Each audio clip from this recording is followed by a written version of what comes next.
Today we are live to air for the first time. I've never talked in this format before.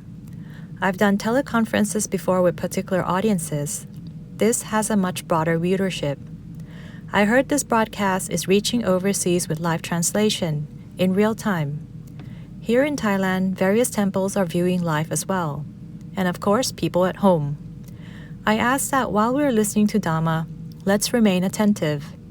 Listen to the Dhamma so that we can receive the Dhamma. Clicking like or making comments is nonsensical. It makes our mind wobble and waver. Others see our comments and then want to make their own comments too. That isn't the direction for Dhamma practitioners. We are using technology with a purpose, to study the way to practice. For this, we don't follow the typical worldly behavior, flaunting that we are here, emphasizing that we exist in whatever we do. Hitting like and commenting are means of announcing our own existence. But here we are practicing Dhamma to denounce the existence of a self, because this self is the one that is subjected to suffering.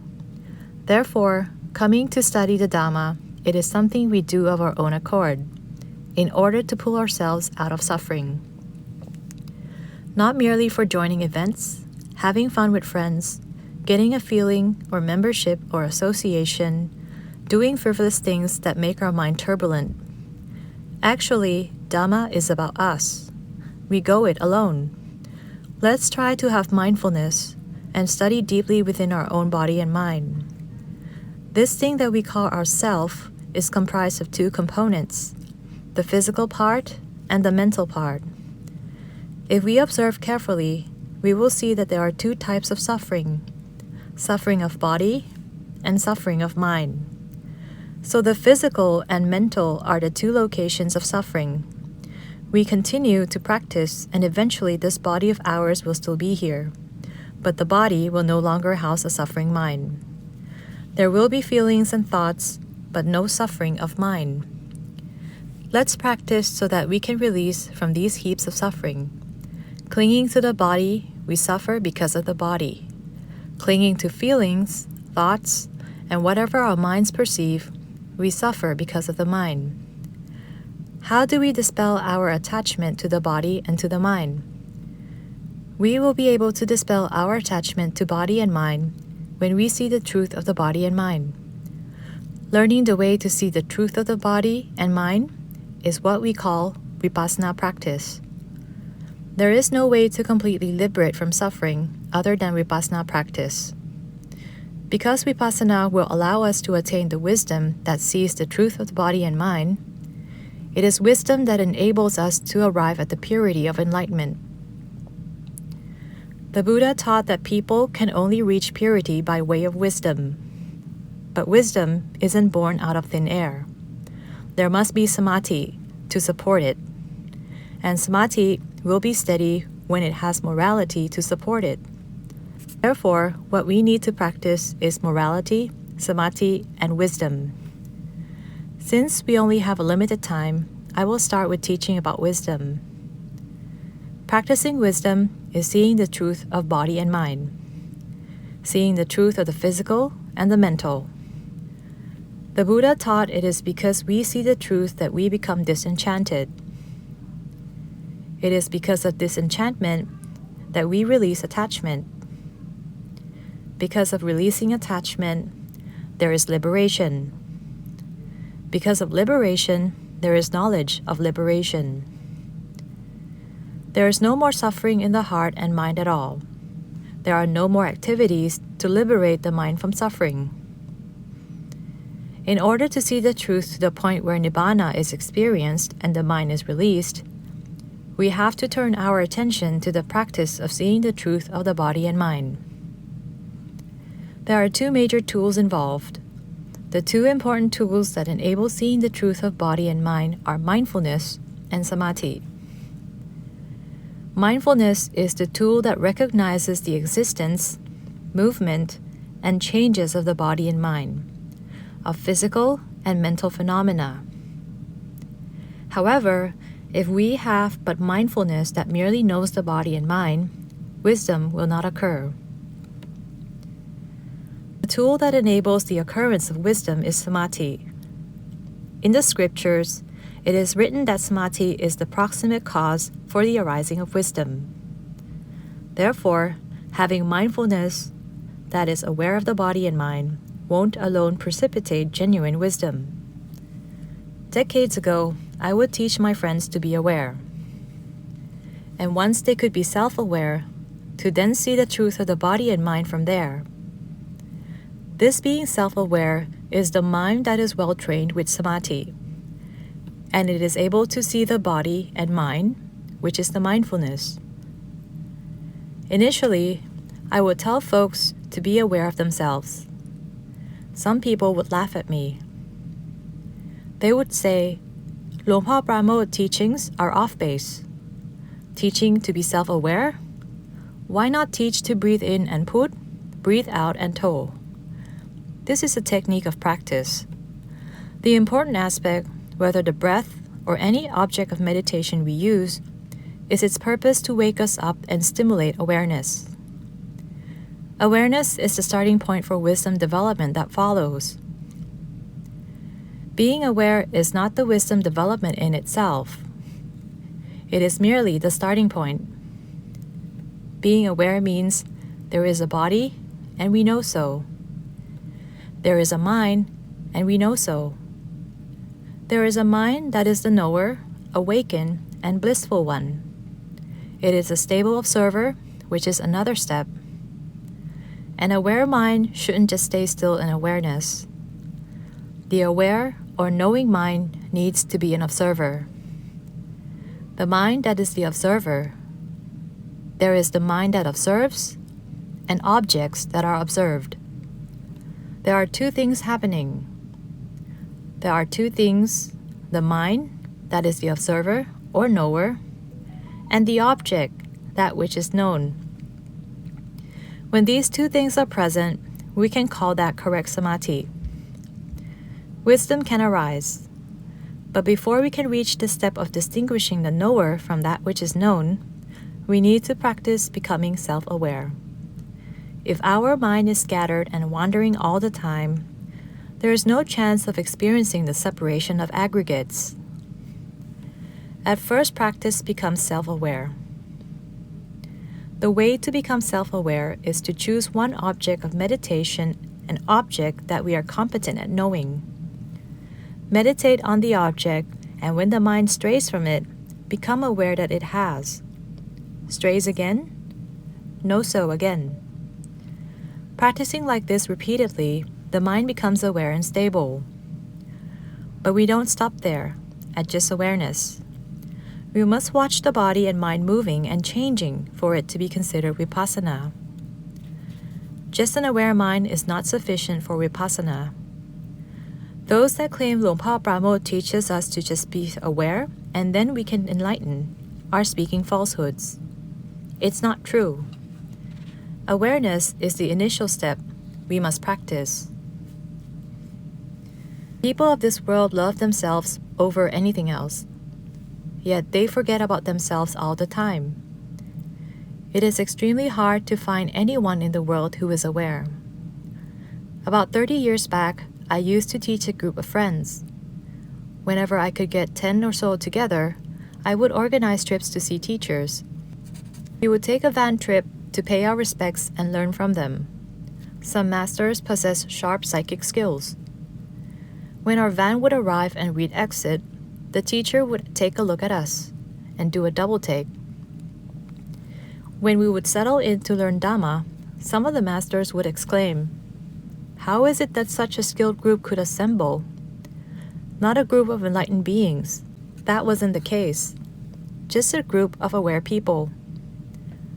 Our minds weren't drifting away. There was self-awareness. The body moves, and we are aware. The mind moves, and we are aware, not lost in the world of thought. Your average person is immersed in thought, and when they look out at something, the mind strays out to it. When listening to sounds, their mind strays out to listen. When there is a scent in the air, their mind strays out to smell it. When their tongue tastes, They are intoxicated by the flavors and the eating experience. When something touches the body, like mosquito, their mind shoots out to meet the sensation. It shoots out to the body, to the mosquito. Blind to the spite towards the mosquito, they strike to kill it. If the mosquito gets away, they follow it around, wanting revenge. They don't see themselves. So let's practice bringing this mind to self-awareness. That is what gets this practice started. Don't let the mind drift and wander away all the time. This world is saturated with people who are lost, adrift. It is extremely rare to find someone who is self-aware, let alone a group of 10. That's why the masters would exclaim, "How can there be so many of you all together?" In that era, 10 people was very impressive. There were but samatha meditators focused on tranquility. They aim for calmness, not for being aware of themselves. Aiming for self-awareness, we can easily transition to wisdom practice. Aiming for calmness alone, the mind won't develop wisdom. The mind gets delighted and complacent. Upon death, the rebirth is in subtle realms. If the peace is deep, they will become Brahma deities. If the peace is superficial, they become angels or good people. That's all we get. It has no relevance to the Buddhist way, actual liberation from suffering. Coming to the practice of awareness, we start on our own way to wisdom development, being able to see the truth of our body and mind. Having a body and forgetting so, and having a mind and forgetting so. We won't be able to see the truth of the body and mind. We forget about them. No interest. Interested only in things outside ourselves. Interested in sights, sounds, scents, flavors, in tactile sensations that we feel the body, and in the stories that we conjure in our minds. Lost out there searching for sense objects, sights, sounds, scents, tastes, touch, and stories, neglecting to know within our body and mind, lost outside ourselves. We need to try to practice having the mind aware of ourselves, not letting it stray out and away all day. The way to practice being aware of ourselves is to work with a meditation object. And we must do the work. We won't magically become aware without doing the work. That is impossible. In the present day, we aren't born blessed with perfected minds where we can do nothing and awareness just happens. We must practice. There are some extreme exceptions with some people who have practiced well in past lives. They've practiced, but then when they die, they forget about it. They forget about self-awareness. Then in the next life, at some point, their mind experiences a strong emotion. An emotion at the level of being shocked and startled. What I'm talking about isn't written about. It is experiences that I have learned associating with practitioners over the years. A number of us have had the observer state occur accidentally when something startling happens. When I was a child of 10 years, there was a fire next door. I was playing in front of my house. There were townhouses. I could see 4 or 5 rooms next door, with fire and smoke pouring out. People were panicking. I was startled. I ran to tell my dad. I ran into the house.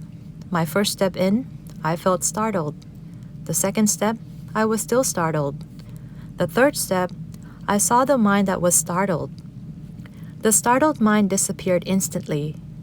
The mind became the knower, awake and joyful. It was a strange state indeed. Reviewing the experience much later, it was a familiar state when it happened. Like it had occurred some time before, but it was forgotten. I didn't know how it happened. It just happened on its own, when the mind was severely startled, upon seeing the startledness. Though at that time, I didn't know I saw it. The first step startled, the second step startled. The third step, it was as if a switch turned on inside. A bright light came on. The startled feeling disappeared abruptly. There was a monk who told me a story. When he was a teen prior to his ordination, he went to a Thai festival, Loi Krathong. He didn't realize that he was standing where they were about to light firecrackers. When the time came, the sudden lights and sounds went off. He said he was shocked. When the shock happened, he saw it there. The mind became the stable observer, entering the awakened state. But he didn't know what happened, just like me when I was young. I didn't know why it awakened either. I didn't even know that it was called awaken. It was just some state I had no idea about. But I did feel like I had experienced it before. Keep practicing, accumulating aware moments. If we don't enlighten in this life, we will still have become familiar with the state of awareness. Next life, when a strong emotion arises, awareness will arise on its own. This awareness will be a state of mind that is the knower, the awake and joyful one. The mind becomes the one who knows instead of the one who is lost. We will need a meditation object. At that time, I couldn't make rhyme or reason out of the experience. I knew why the mind awakened much later. Nothing is free. There are no flukes. It wasn't a fluke that brought about the awakened state. We have to practice. Pick a meditation object. It can be Putto. It can be the breath. It can be breathing in Put and out To. It can be any other meditation object. Attend to the object and come to see the mind that loses its way. Attending to an object, there are two manners in which the mind can get lost. One is the mind thinks about something else and forgets the object. For example, we breathe in Put and out To, and the mind drifts to another topic. It's not with Putto anymore. If we come to know, oh, lost. If we see the phenomenon of having been lost in thought, the mind will spring up as the knower, the awakened and joyful one, all on its own. It needn't be fear that arises for this knower to occur. Actually, it matters not what phenomenon arises. If it is seen correctly as it really is in the present, the knower will arise in all such cases, such as when our mind is greedy, wanting. Suppose we see a sharing pantry outside, as we have in Thailand these days, providing dry foods and goods to the needy. We look at the pantry and wanting appears in our heart. We want what is inside. If the wanting is strong, we will want the whole pantry. Wanting arises. If we know the mind is greedy, the greed will fall away. The mind that is aware, that is the knower, will arise automatically. If we see someone already searching in the pantry a long time, poised to take all the good stuff, our anger arises. If we see that our mind has anger, the anger will fall away, and the knower will arise. Thus, it is no matter which of the phenomena we see. If we see the phenomenon correctly, the knower will arise. So let's practice by using a meditation object, and notice when the mind moves somewhere else. Mostly, it moves to think, sometimes to look. Like when we see someone opening the pantry, our mind moves to the person. That's lost through the eyes. The mind moves out to the eyes, ears, nose, tongue, body, and we know so. The mind goes to think, and we know so. The knower will arise. There is another manner to such movement. When we are meditating, for example, breathing in and out, watching the abdomen rising and falling, or shifting hand positions as in Luangpu Tian's technique, or any other object of meditation, the manner of movement in regards to a meditation object is moving to sink into it. Holding still and immersed in the object, the first manner of movement is drifting away, losing the object. The second manner is movement towards the object, focusing in on it. When the mind leaves the object, it gets lost somewhere else. When the mind moves towards the object, it gets lost in the object. Both are movements. Let's know it when the mind has sunk down into the meditation object, such as when watching the rising and falling of the abdomen and the mind slides down, and concentrates held still and clung to the abdomen. Come to know that the mind has slid down to the abdomen. As soon as we correctly acknowledge the phenomenon and the mind has slid down to the abdomen, the movement disappears, and the knowing mind will arise. The mind that moves out has delusion called uttacca, restlessness. It forgot about itself and restlessly went out. Let's know when the mind moves out to the meditation object. The restless movement will fall away. The knower mind will take its place. Don't intentionally try to make the knower arise.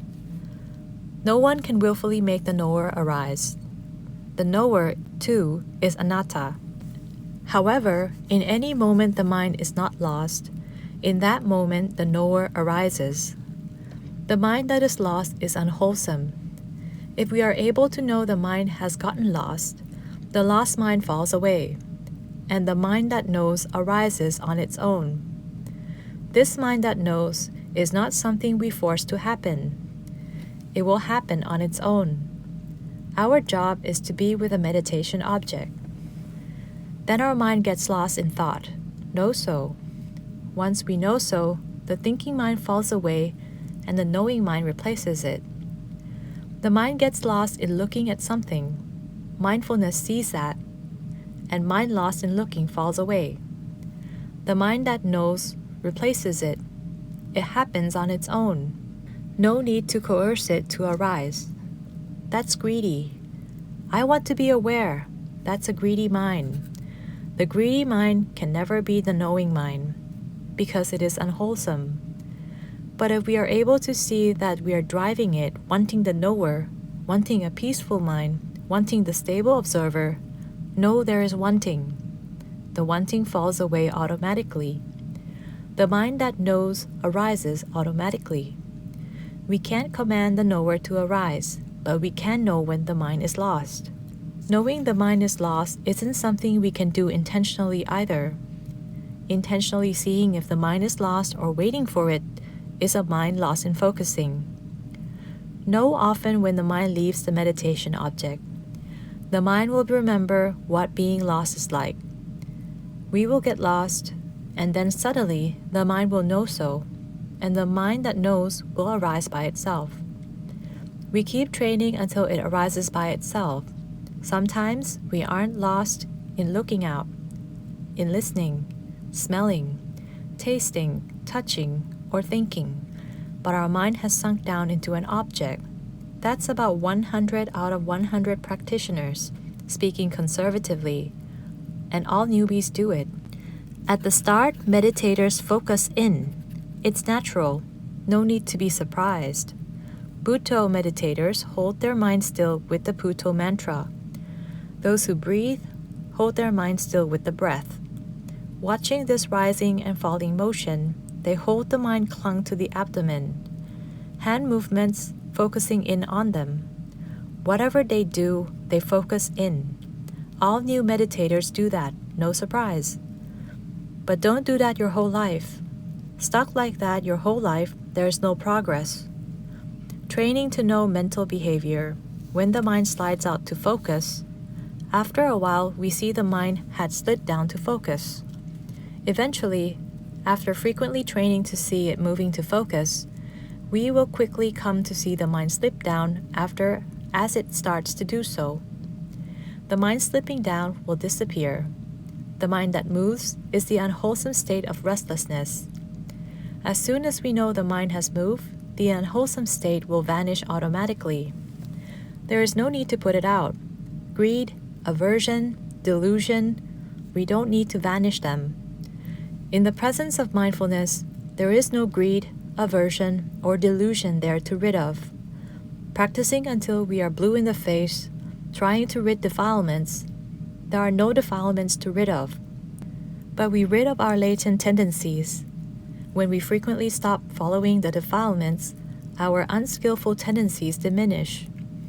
there are no defilements to rid of, because when mindfulness appears, defilements are gone. Train with an object. When the mind leaves the object, know so. When the mind moves in towards the object, know so. Become skilled at this. All objects are equivalent for this. None is superior to the other. Don't accept Bhutto is the best. Breathing is the best. Abdomen is the best. Hand movements are the best. None of this is true. There is no best. Whichever object promotes mindfulness in us, that one is the appropriate one for us. Appropriate one for us, not the best. Others may use what we do and fail to achieve mindfulness.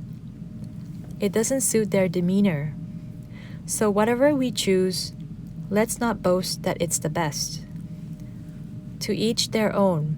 We all have our own path. We don't step in others' footprints. The masters say we walk the same path, but not in each other's footprints. Practicing Dhamma, we all have our own way. We don't step in others' footprints. These days, people not only step in others' footprints, but also step on their toes, wanting to get ahead, defeat our competitors, receive acclaim. All this butting and pushing is just a work of defilements. If we are Dhamma practitioners, choose an object that works for us. If it works, then mindfulness arises often. We are able to see the mind get lost in thought and forget about the object, and get lost in staying still and clinging to the object. Know in this way as often as you can. Eventually, the knower mind will arise. Once we achieve the knower mind, we are ready to develop wisdom. We have to do what is called separating physical and mental, separating the aggregates of body and mind. If we don't know the knower mind, then we won't be able to separate the aggregates. Separating the aggregates is the initial phase of wisdom. The technical term is Nama Rupa Parisheta. This is preliminary wisdom, not yet reaching vipassana. It is a necessary step to achieve vipassana insight. Separating aggregates, we distinguish the observer and the thing that is being observed. Separating the knower and the known, not separating two different objects. Like separating there is anger now and a moment ago there wasn't, that won't lead to vipassana at all. Is it seeing the three characteristics of a phenomenon? It isn't distinguishing body and mind. It's distinguishing between moments of anger and not anger. It is comparing two mental states happening at two different times. Comparing two different states is in vipassana practice. For vipassana, we must see this phenomenon arise, sustains, and falls away. See it is impermanent, unsatisfactory, and non-self. Seeing the abdomen rising as one thing and falling as another, lifting the foot as one thing and placing it down as another is not vipassana. That's separating physical and physical. It isn't separating physical and mental. Separating physical and mental requires the knower mind. The mental comprises two aspects, the mind and mental factors. The mind must be separated out first. We are training to achieve the mind that knows. That's the mind aspect. Then there are the mental factors, pleasant, unpleasant, good and bad states. We will distinguish that pleasant, unpleasant, good and bad states are not the same thing as the mind. That's genuine separation. Or the body is walking and the mind observes. That's genuine separation. The abdomen rises and falls, and the mind is the observer. That's genuine separation.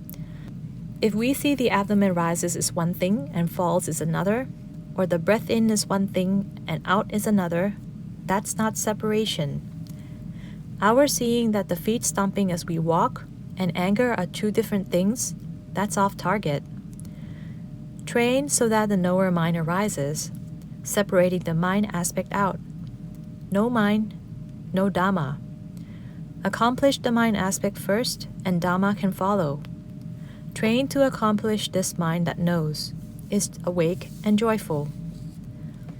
Then when mindfulness knows the body, it will see the body is that which is known or seen, not us or ours.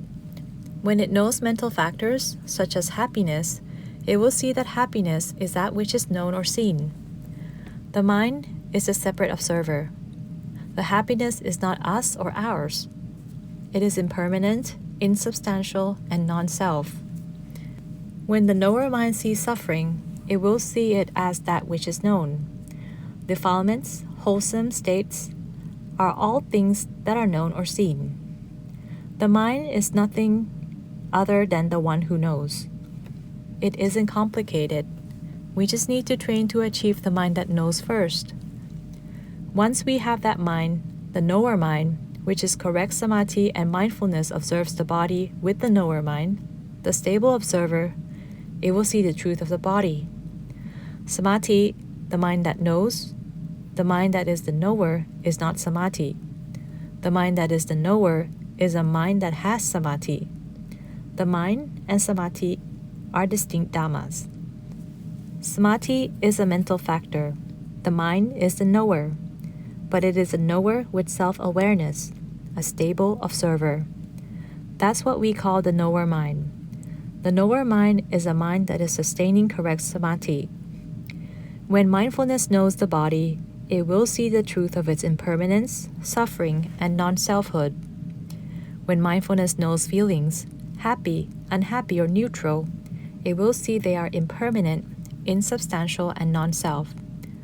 When mindfulness knows mental formations, wholesome or unwholesome, with a knower mind, it will see that all formations, whether good or bad, are all just known or seen, and are all impermanent, insubstantial, and non-self.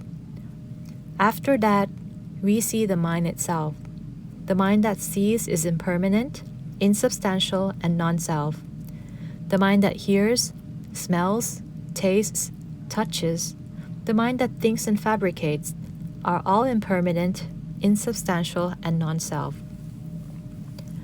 The knower mind is the hardest to see the truth of. If we can see that the knower mind is impermanent, insubstantial, and non-self, that's where the mind can release the mind.